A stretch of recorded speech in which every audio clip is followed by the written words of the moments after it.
As we get closer to the summer, more residents will be hitting county beaches and boat ramps. Find out what our future plans are for those amenities next on Inside St. Lucie.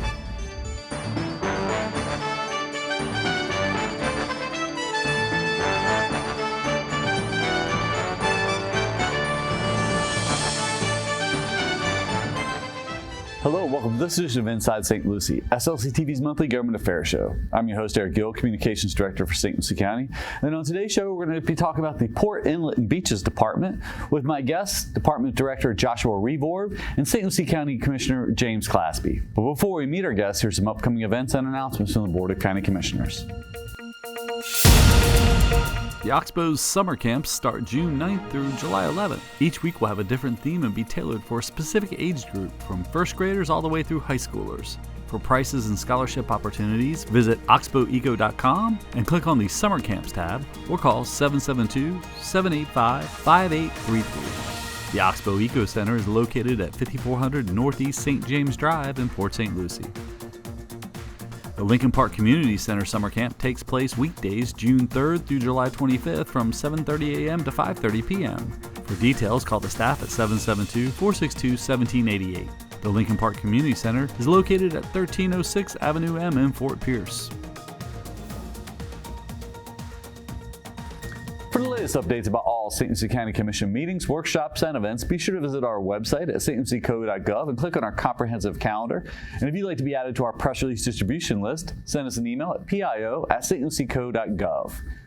We're also on all the social media platforms at St. Lucie Gov, so we hope you'll follow us there. We're going to take a quick break. Before we do, we're going to check in with the latest economic development stats. St. Lucie County's tourism revenue continues to show an increase over previous months, with February's collection coming in at nearly 5% higher than last year. So far, this year's fiscal collections are up roughly 17% over last year.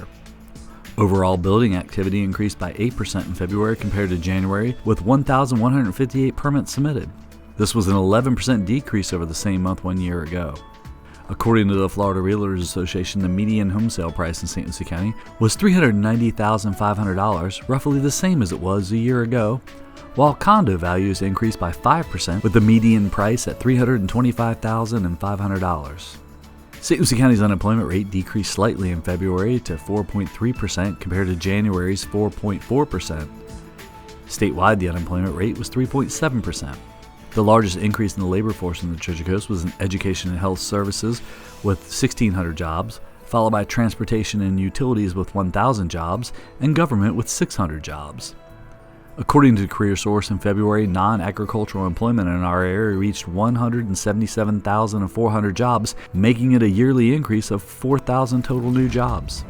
If you work for a local business looking for skilled or trained labor, be sure to contact the staff at CareerSource, as they can assist your company with its recruitment and training needs.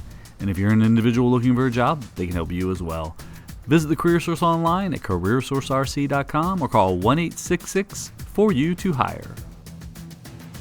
Welcome back to Inside St. Lucie. I'm Eric Hill, Communications Director for St. Lucie County, and I'm joined by St. Lucie County Commissioner James Claspy. Commissioner, thanks for coming back on the show. Pleasure. And Joshua Revorb, our Port, Inlet, and Beaches Director, which is a fairly new department, right? It is. Your first year? This is actually year 2. So okay, it's all blending together. Yeah, the integration of all the best things in the county. We got the beaches, the inlet, and the port. And you made the annual report twice now, the cover, which you've pointed out to me, so I'm going to have to change that next year and make sure we put roads on the cover. Yeah, if you look really close, you can see me. I'm out on that beach. You're on the beach. Well, let's start with Commissioner. You wanted to have Josh on and talk a little bit about Port, Inlet, and Beaches, and I know because a lot of your district makes up, District 1 is pretty much a lot of it is definitely the Port, Inlet, and most of our beaches. Absolutely. District 1 is primarily known for Fort Pierce with the beaches and the inlet and boating, and our local economy really thrives off of the health of our Indian River Lagoon and the health of our beaches. We have a lot of tourists come here. A lot of tourists come for the Mets, but then a lot more tourists maybe come for our beaches. And people aren't just coming here for TJ Maxx and Walmart and even Buc-ee's for that matter. They're coming here because we're a tropical paradise. And it's our job as a county to make sure that it's maintained at an appropriate level for our public to continue to enjoy access to the waterfront and waterfront activities. I remember a scientist from Harbor Branch one time had said, this is where the tropics begin. Like, the Indian River Lagoon is such a diverse estuary, but it really is where the tropics kind of begin, where we are. And I know your family has a long history with the beaches, right? Yeah, it's I was telling you just before we started recording, it's funny. I wouldn't exist if it wasn't for our wonderful beaches here in St. Lucie County. My grandpa and grandmother actually, after a mass at St. Anastasia, had their very first date at a beach party right here on South Beach in Fort Pierce. And so, I wouldn't exist without them. And then another thing, my dad was a lifeguard at Pepper Park back in the day, and that's where he met my mother. Nice. So beaches are very important to me in that fact, but they're also important to our local economy. Like I was saying, it's a huge tourist draw having nice beaches. It's also the most affordable entertainment option you can have for your family. It does outside of our state park. Our beaches are free to access. You can go out there and enjoy an entire fun, family-filled day with your family, and it's absolutely free. So. Okay. Well, Josh, let's talk more on the topic of beaches. We just wrapped up a beach renourishment project on South Hutchinson Island. One of the pleasures and frustrations of my job is handling social media and seeing some of the comments. And one of the things that always drives me crazy when I think, that's the definition of insanity, doing the same thing, expecting different results. And you want to say, well, no, we don't expect different results. We know the sand washes away temporarily and then moves down the island. So the sand you put there at Fort Pierce Beach eventually helps renourish Waveland and Dolman. And It does. So the reality of the situation is we have two regionally successful things in our region. One is the inlet itself, which we all enjoy. We all go offshore fishing, so that's a means of transportation and commerce. And then we have our beaches. Well, when you want to have the inlet where it is and you want to maintain it so you're not dredging it every year, you have to put up structures. Those structures were put up in the 20s and 30s. And unfortunately, the residual of that impact is it impacts the shoreline. And in order to have both, you have to tend to both. It's a maintenance element. So I usually give the example to most people who dissent from this conversation saying, hey, this is erroneous, this is repetitive. It's kind of like having grass. So you have a lawn, and everybody wants a nice lawn because it's pride. You have pride about your lawn. Well, you fire that lawnmower up every other week. Kind of repetitive, kind of redundant, but you do it because you want a quality of life. And back to what James had said, the idea here is St. Lucie County, we're a destination because we have the Indian River Lagoon, Fort Pierce Inlet, and our beaches. People do come to the Mets, but that's seasonal.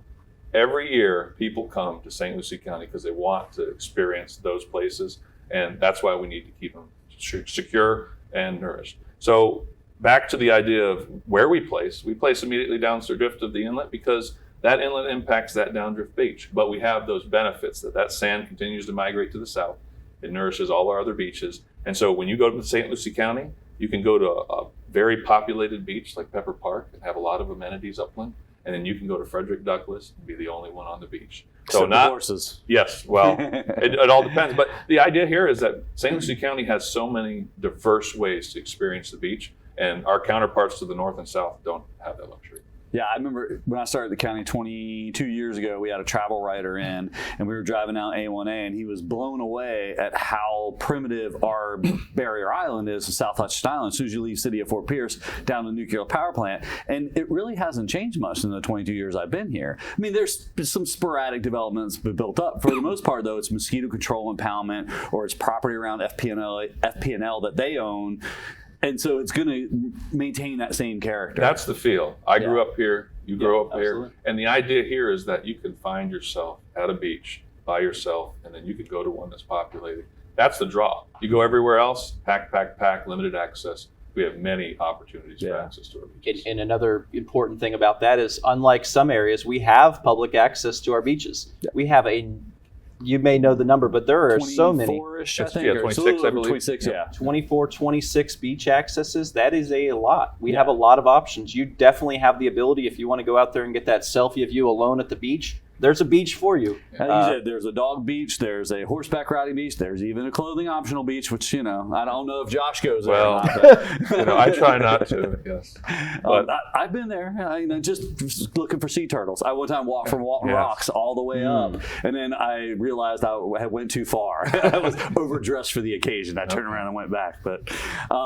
let's talk too more about the Fort Pierce Beach and the inlet project, because I see a lot of people saying, well, why not put up a seawall or T-groins? And it's really not up to us. We're not the ones that controlled all that. So we have a long-standing relationship with the Army Corps of Engineers and with DEP. We manage the inlet through an inlet management plan that the state requires to be drafted and executed. And so what we do there is we specifically have to address the beach in a way that meets the demand. What do we do these projects for? First and foremost, it's storm protection. Mm-hmm. If we don't do projects immediately downdrift, we create an issue where the next hurricane season can potentially breach the entire island, take out A1A, take out Jetty Park. And so we have to do it from that perspective. Moving forward, though, I think the room for improvement is to strategically identify structures south of the inlet so we can better manage how much sand. Because usually when people talk to me, they say, well, why do we do it so frequently? Well, we do it because there's a need, but you can abate those needs. And through strategy and engineering design, you can implement things that instead of doing every 2 years, maybe it's every 4 years.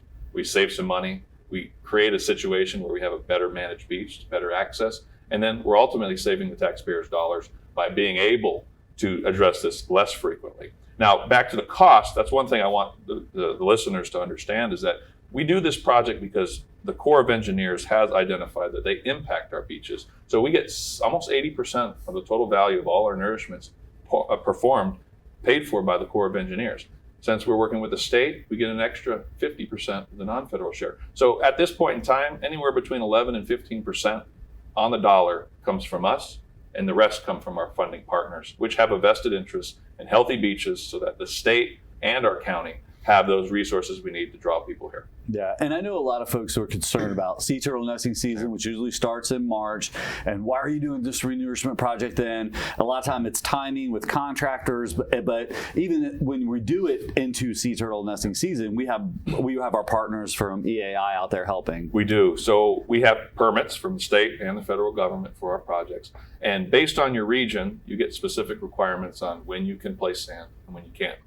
What's interesting about Fort Pierce Beach, immediately south of the inlet, is that location has very low nesting density because of the erosion we've experienced over the last 100 years. Turtles are smart. They've been around for a while. They are. So they don't want to nest and then their clutch be washed out. So what we've been able to do over time is extend that window to be later in the season so we can place. So we're placing today, about to finish up our project.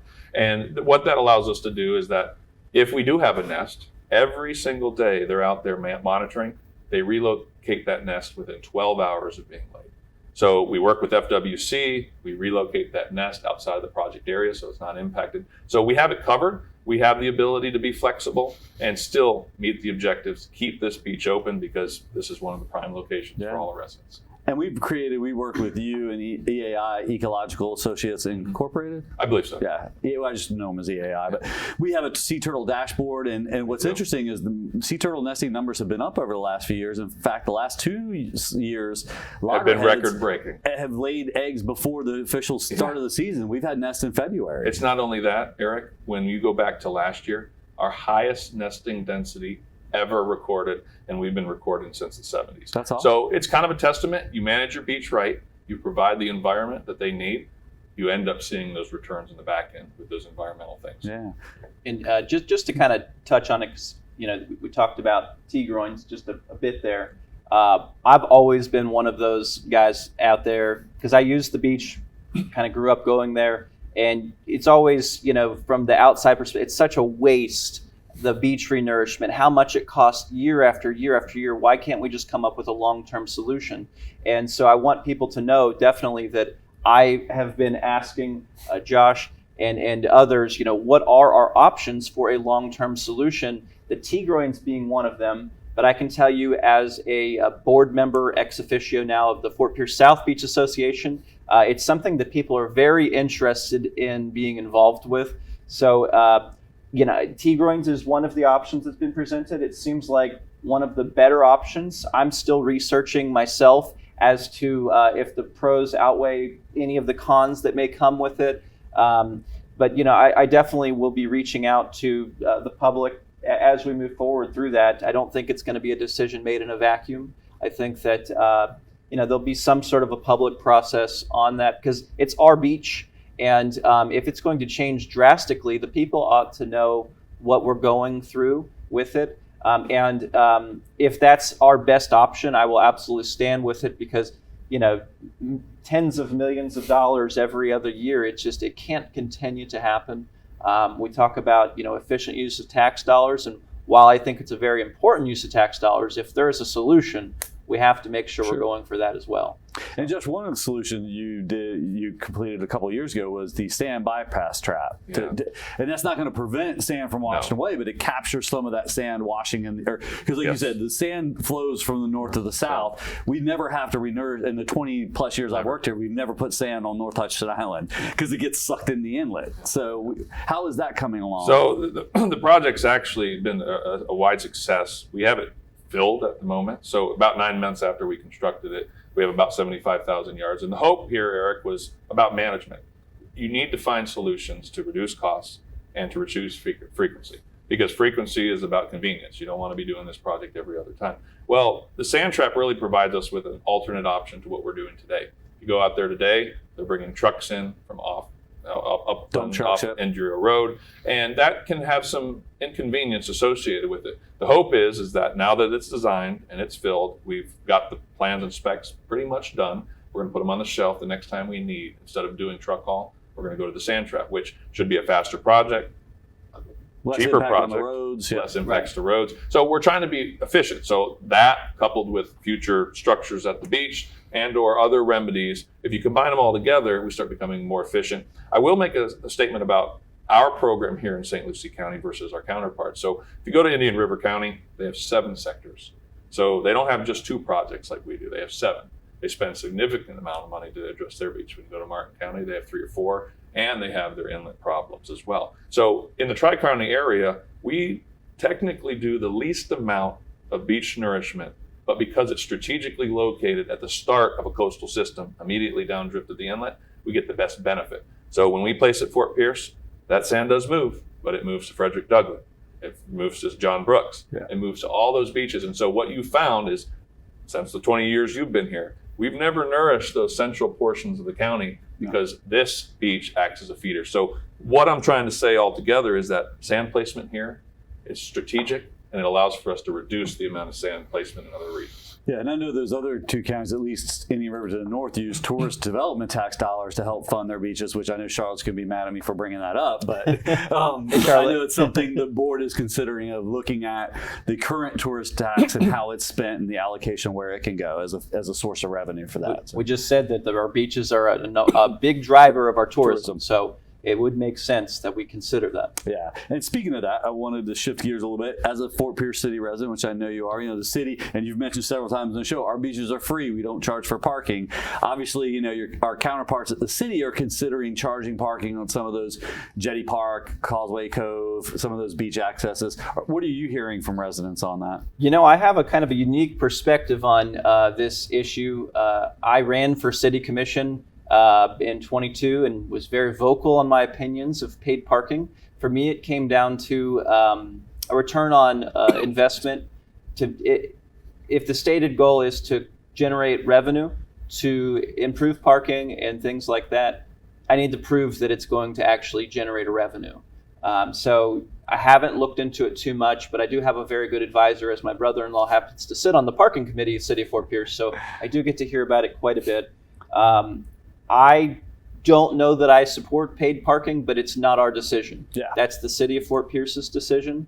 And, another thing, just to kind of hit the rumor mill a little bit, people continuously keep saying online and in other places, St. Lucie County is charging for parking at the beach. I'm trying to correct them. I'm trying to correct them. St. Lucie County is charging for parking at the beach so they can pay for beach renourishment. Yeah. First of all, I do not think that we will be receiving a dime from that parking. Correct. So that is entirely false. So I've tried to correct some of them, and then I get that you're just passing the buck. No, it's not our decision. We're trying to get you to the right agency. And as a former 7th grade civics teacher, I love this as an opportunity to teach a little bit about just the levels of government. We are the county. We operate things that are inside municipalities because we own land inside of there. But the city is entirely, that's their jurisdiction. They are an independently elected body of people, and they get to make their own decisions. I've tried to explain that a lot. So the more we can reiterate, I heard it takes the average person 7 times to hear something before they remember it. Absolutely. So I mention it every show. And I have a good working relationship with Commissioner Broderick, Mayor Hudson, Commissioner Johnson, Commissioner Gaines, and Commissioner Curtis Johnson. So I have an open line. Johnson's there, Johnson and Johnson. They did for a while. Now True. it's James Taylor though. That's right. That's right. And I happen to sit on the fire board with some of these folks, Sure. and there's different TPO boards and things. So Yeah. there's open communication between all of us. But at the end of the day, It's their decision. I'm a firm believer in home rule. They get to make their own decision on it, and I will do my best in my role to support their decisions. And it's up to the people to decide if they like those decisions. So I'd like to add something too, another layer to this discussion, and it really has to do with our shore protection project. So the way shore protection projects work with the Army Corps of Engineers is you need public access and parking. So back in the 60s, we signed an agreement with the Army Corps of Engineers, basically stating that this beach has a certain amount of public access and that we're going to meet the terms of that agreement. And so my involvement in this discussion, again, I'm not the one that makes the decision, Sure. but there are impacts and ramifications. In order to do something of that nature, if there was a prescription that was employed that would treat one group of folks differently than another, then that goes against the spirit of the document that we signed, where we get that 80% of the dollars from the Corps of Engineers. So my advice to them was to definitely consider that, because at the end of the day, they're not spending any money towards the beach project. The county is. We would hate to see something Us like lose that money because, impact our ability to get those monies, and who's going to pay the deficit? Like you had suggested, we probably won't get any money from the city, but we'll ultimately have to pay that difference. And we're about trying to make it more cost effective. So it might go counter to what our objectives are if it's not implemented a certain way. Yeah, because I've seen that kicked around. People say, well, you shouldn't charge for residents, but by doing that, that violates our agreement with the federal government for that funding. So certain grants require Certain obligations. access. If it's a Florida grant, citizens of Florida need to have access. And just another thing, because I don't want to just sound overly negative, it is the city's decision. I'm not trying to pick on the city either. It's the city's decision on this. And some of the reasoning for paid parking, none of it is to give us money, unfortunately, or to pay for beach renourishment. But the idea is to increase turnover on the parking spots to try to increase business over there. You'll have sometimes people park all weekend and don't move. So. There's other options there, but the city seems to be moving forward with this, so we'll have to see how it goes. Yeah, because I know it's something the county looked at, Josh. I don't know if you were here at that time, but we had looked at it. Like you said, the amount of infrastructure, the revenue you make by the time you put all the infrastructure in, the juice isn't worth the squeeze, as they say sometimes. And I will say that the city has... But they may have a different plan now. Sorry to interrupt. The city has parked an officer at Jetty Park. It has tremendously helped with the nighttime noise. For a while, living right down the road from there, there was speaker competitions going on well after 11 p.m. and you could hear the bass. It's one thing if you hear it from the house. Yes, it's one thing if you hear noise from a tax-paying brick and mortar restaurant that has live entertainment. That's good noise to me. That sounds like money. But whenever you have folks just kind of tailgating in a parking lot in the middle of the night, that's something that law enforcement law enforcement has to address that, and the city has stepped up and they've really done a good job. They have.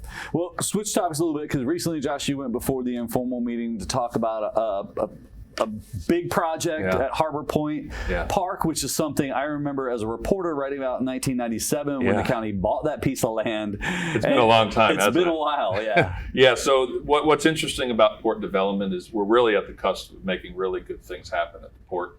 Recently, we did some land transaction with the largest landholder within the port. We gained additional land adjacent to Harbor Point Park.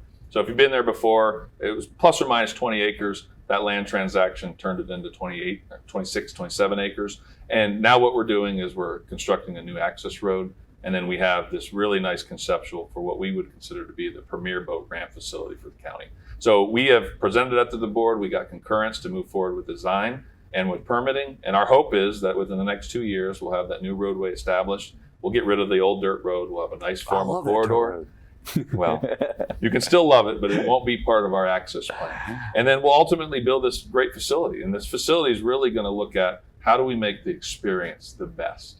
You go to all their other boat ramps, and I'm not saying they're bad. I'm just saying that you're limited in your options. You don't have the ability to tie up to a tending dock, to get all your act together before you depart. You don't have the ability to get food and beverage. You don't have the ability to get ice. And so we've kind of amassed an unofficial group of citizens, those folks that are avid boaters, to really help us through this process. Because what we want to do is just make this the destination so that when we move into the future, we have the fishermen tournaments there. We have the ability to draw people from the marine side into the park. And it'll ultimately be the catalyst for the entire development of the park, which, right now, 26 acres. We're projecting about 10 as part of our plan for this boat ramp. There's a lot more to develop, and this could be the catalyst to make it really, really nice. And a recreational space by that means. I know you're a boater, or at least on the water a lot. I know you were supportive of making sure this is one of the best boat ramps on the Treasure Coast. Absolutely. It's weird that this was one of my campaign, part of my campaign platform was to increase boat ramps and availability of them in our county. But, we've experienced tremendous growth. There's been so many housing developments approved. But one thing that hasn't gone up is some of our public amenities. Boat ramps being one of them. Yeah, the last one we built, I think, was 05, Stan Blum. Yeah, parks are important too, but parks can kind of be placed in a lot of places. Boat ramps is a unique feature. They have to be on the water. It has to be, not super environmentally sensitive because you have to go in and out. You're going to tear it up a little bit. So our port is one of those areas that is just ideally situated to have a nice boat ramp. And dealing with our PIB department, we're looking to make this new boat ramp the nicest boat ramp on the Treasure Coast and have all of the amenities you would want as a boater. There's potential for revenue generation for the county in there. Something that's pretty important to me is that our boat ramps, the launch at least, remains free, open to the public. That's part of that public access to the waterfront. But there are some amenities that we've discussed having there, like washdown stations. Perhaps that would be a fee. An ice machine. The county could very easily have an ice machine there for when you go out in the boat and you catch fish, you got to ice them down, or perhaps you didn't get enough at the gas station, or everybody took too long to get ready, so now the ice is melted. You need more. So having that ability right there at the boat ramp is going to be such a nice feature. And then along with that, to have a recreational area alongside of it. We have SKA fishing tournaments, all sorts of fishing tournaments. And there's always an after party with awards and an audience. To have a space like that, it's going to be incredible. It's a perfect view. It will. And one aspect that we haven't talked about yet is we have tried to put into practice in this particular plan a multi-purpose waterfront area. If anybody knows the area, we've done our artificial reefs from that location. The erosion district has done most of our staging for marine operations. And so when we look across the board, there's limited amounts of space for working waterfront. Well, this can be a real good gem, money generation for the county, but allow for us to do our regional marine activities and get a little bit of money for it. Yeah. All these contractors that are in this region, whether it be DOT or the mom and pops, they need places to stage to have that deep water access. We can't encumber the port because there's other big things happening there, but this has substantial depth adjacent to Taylor Creek. So it really provides regional assets for us so that we can streamline the cost of our future marine initiatives and then also provide it to our constituents. Yeah, I know Jim Osborne, our marine resource coordinator, oyster shells have been there, dried out, staged, and even Martin and Indian River County have stored their materials there for their artificial reef deployments. So. Well, just to clarify, we don't intend on storing. The idea here is to create a space where we can stage an operation. Okay. So we might find other areas that are offset and upland to store this material, but it's really about how do you get them into the water? That's the biggest problem. How do you get them in the water? So if you can flex this space and, today it's parking, additional parking, so we have a tournament, but tomorrow it becomes a sectioned off location where we can get that onloading and offloading done really quick, really efficient, And then ultimately, we're just improving the marine environment for everyone. Okay. Yes, so, during the week, our boat ramps are mostly sparse. The weekend, it really picks up with recreational boating, but it's that commercial and marine industrial part that really needs to be addressed. We're calling it a regional boat ramp. So as such, we need to be having we already have the accommodation for the commercial part. We're trying to retain that. Yeah. And then you'll have people being able to use that commercial loading, unloading that don't want to have to use the recreational boat ramp. It probably will save some wear and tear on our boat ramps having this ability as well. And it'll just be so much more convenient for them. So it's going to be a star on the map, this boat ramp. People will come from all around to utilize the best inlet on the East Coast at the best boat ramp on the East Coast. Agreed. A straight shot. Yeah. That's what we're shooting for. Absolutely. Yeah. And speaking of that inlet, before we wrap up, I know, Commissioner, you probably heard from residents, because I've seen it too, the complaints about all the sailboats and boats that are moored there. And I know, Josh, you're talking about looking at a solution to that. Well, it's a simple solution, but it's not a silver bullet.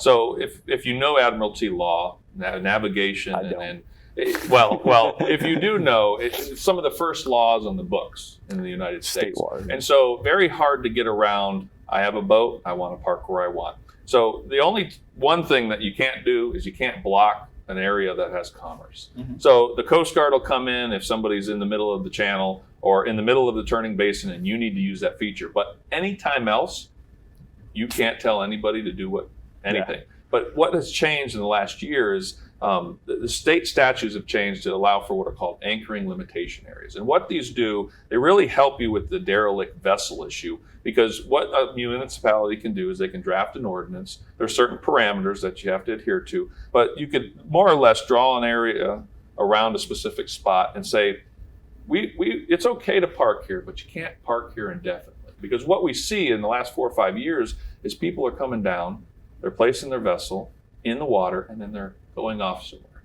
So it's untended. So just recently, 2 weeks ago, we had 2 of these vessels come untethered, just floating around, running into things. And when you're trying to operate a port with mega yachts, the last thing you want is one of those mega yachts to get tied up. So that infringement into the channel is really what we're worried about. So there is the optics too, and there's people on that camp, but from the port standpoint, it's really about preserving navigation. So we have a draft plan that's hopefully going to come to the board here in the next month or two to establish 2 of these zones that basically straddle the inlet. And what that will hopefully allow us to do is, one, kind of push people back, because we'll be out there with the city day in and day out, making sure that people are adhering to that 45-day stay.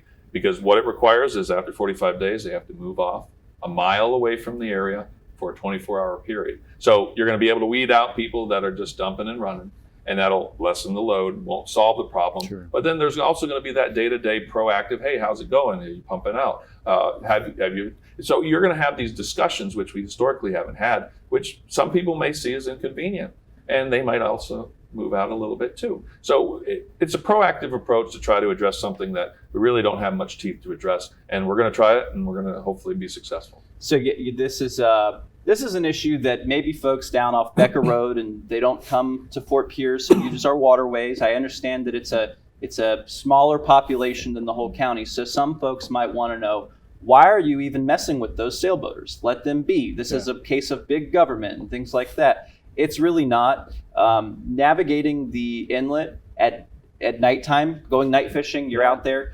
There are a lot of sailboats. We're talking, I'm going to put a big number out, but somewhere between 20 to 75 sailboats at any given time. Dozen. Yeah. And so navigating the inlet with those there at nighttime is difficult. Or after a full day of diving. And Absolutely. You're tired. But when it's Or the sandbar. when it's pitch black and some of these sailboats do not have the Proper steady lighting, lights yeah. on, it's very difficult to see them. It's a navigation issue. And beyond that, these guys stay there a long time. I have a lot of eyes on the inlet. We all watch. There's not a lot of pumping out of these sailboats going on for their gray water and their wastewater, which leads me to believe that they could potentially be dumping their wastewater into our river, which is disgusting. So that's something that we need to make sure that we're taking a closer eye on. And other areas have actually monetized this. So it's again, fortunately, it's a potential revenue generator for the county. Yeah. But it's also a safety thing, both for public safety and health Yeah. and public safety and navigation of our inlet. Absolutely. We talked about it a little bit before. It means just like the tourist development tax, you can have an RV. You can't just park at Pepper Park and leave it there for a week or two. And you certainly can't dump out the gray water tank exactly. on the You need to go beach. to the campground and pay for that tourist tax Right. revenue. And again, that money goes back into providing the certain essential services to keep tourists wanting to come back. So, Absolutely. well, Commissioner, we're getting long on time here, but before we go, we'll give you an opportunity. What are some of your favorite beach spots here in St. Lucie County? Somebody who grew up here. I can't tell you that, Eric. That's a secret, right? Locals only. But my favorite beach growing up is definitely it's the most expensive beach, I guess, to go to. But North Beach Inlet State Park, Fourth Boardwalk, I think is one of the coolest beaches we have. Nicest sand, everything else. But outside of that, I also love County Beach Pepper Park. Like I said before, my dad was a lifeguard there. I have a lot of just great memories there as a kid. But beyond that, I also enjoy Fort Pierce South Beach because I like going out the jetty and you just walk down the beach. It's beautiful, especially with that new white sand. Dolman Beach is probably one of my favorite beaches to go shelling. Okay. You can find some great shells out there. Yeah. Herman's Bay. I do a lot of Gem, yeah. meditation and reflection there. It's such a beautiful area. And as far as my favorite boat ramps go, I'd have to say Stan Blum is spot on, the best boat ramp we have in our county so far. The new one will be better. Yeah. Josh, what about you? What are some of your favorite beaches? I love all the beaches. I mean, That's Eric, a politician right there. No, I grew up here though. I can't be impartial. I gotta be able to just take care of all of them. That's So true. that's what we do. And back to memories. When I grew up here in St. Lucie County, that's my memory. Yeah. Going out with my family, small little hibachi, throwaway grill, hot dogs, fishing, just the whole works. So all of the beaches are great. You can find a beach for you in St. Lucie County. Yeah. I like Walton Rocks, just my dogs like that. Good one. It's the most affordable entertainment you can have for your family. Absolutely. Anything else you want to mention before we wrap up the show, Commissioner? I think that our public information office has been doing a wonderful job sharing information. Thank And if you're following on YouTube and not Facebook, make sure that you're following on all of our social medias, Instagram, Facebook. We're doing a great job as to getting the information out. You could also search me up on there and follow me separately. I try to post my day-to-day activities and show that I'm out here doing things. I'm not just sitting idle. I'm staying connected to the community.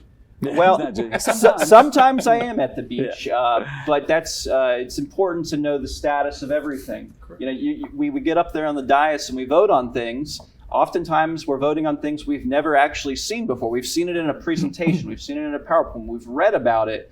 But I'm a visual person. I have to go out. That's the project manager of me. I have to go out and go inspect things myself. Just yesterday, we got a tour of the Amazon facility off of Midway Road there. And man, what a wonderful operation that is. But it's one of those things where you just get a totally different perspective of the scale of things, of the importance of them, by getting out there and seeing it yourself. So. Yeah, I know somebody said you saw some of the scale from Mount Trashmore up Yeah. there recently I at landfill. That cool mountain air up there. I actually I got to the tallest point of it. I believe it was 206 feet in elevation, which is approaching the cap permit-wise, but we're still under it. I did verify. It is really one of the best places to watch a sunset. I had been there to fly the drone one time, and watching the sun go down at over 10 Mile Creek, it doesn't smell great. But The most beautiful shocking view. thing about it was, for me, I joke about the fresh, cool mountain air, but it really wasn't. There was not a lot Once of you're up smell. there, yeah. There really was. It smelled probably worse downwind than literally right on top of it. Yeah. But there wasn't a lot of smell there, and the county's been doing a good job of filling over the trash Putting the with cover fresh on. soil and Yep. putting the cover on. So Yeah, I yeah. appreciate that. Yeah, no, it is a beautiful view up there, like you said. I mean, it sounds weird, And- but and, it another thing, you're probably one of the few that have seen it. you could see the Okeechobee landfill. That was one of the things while we were up on top. They said, so you see that off in the distance, that hump right there. Yeah. So that's the Okeechobee landfill. Yeah, You yeah. could see it clear as day. And then they pointed me to the north, and you could see Indian River County's landfill. Yeah. So it's these are big dots on the map for us. So Yeah. it's important to get out there and kind of just see what the actual operation is. That's So it's a funny personal story. We were driving in North Carolina, taking my kids up there where I grew up, and we were driving up the mountains, and my daughter's probably about 7 years old, and we were starting to get into the foothills, and my daughter goes, "Is that a landfill?" So you can tell my kids are raised in Florida. That's right. Yeah, right. The mountains of Florida. Yeah. That's right. Well, thank you both for coming on the show. Thank you. We'll have you both on again soon. Thank you, sir. Don't go anywhere. We're going to take a quick break. Before we do, we're going to check in with some public work projects with another project update. St. Lucie County residents continue to benefit from the 2018 voter-approved half-cent sales tax initiative. Repairs to 2 Shin Road bridges over 10 Mile Creek and C24 Canal were recently completed. Repairs to the bridge deck and guardrails, installation of pile jackets, and replacing the existing bank stabilization material with rubble riprap help maximize their safety and service life. Grouping these 2 projects together allowed the county to repair both bridges in an efficient manner. The local Citizens Oversight Committee ensures money is spent only on approved road, sidewalk, and water quality projects. Over $10 million have come from non-St. Lucie County residents. For more information, visit slchalfcent.org. We hope you've enjoyed this edition of Inside St. Lucie. We hope you'll tune in again next month. If you have topics or subjects you'd like to see covered here on the program relating to St. Lucie County, give us a call at 772-462-1791 or send us an email at pio@stlucieco.gov. And if you'd like to see previously aired episodes of this or other SLC TV programs, visit our YouTube page at youtube.com/stluciegov. I'm Eric Gill for myself and the staff. Thanks for watching.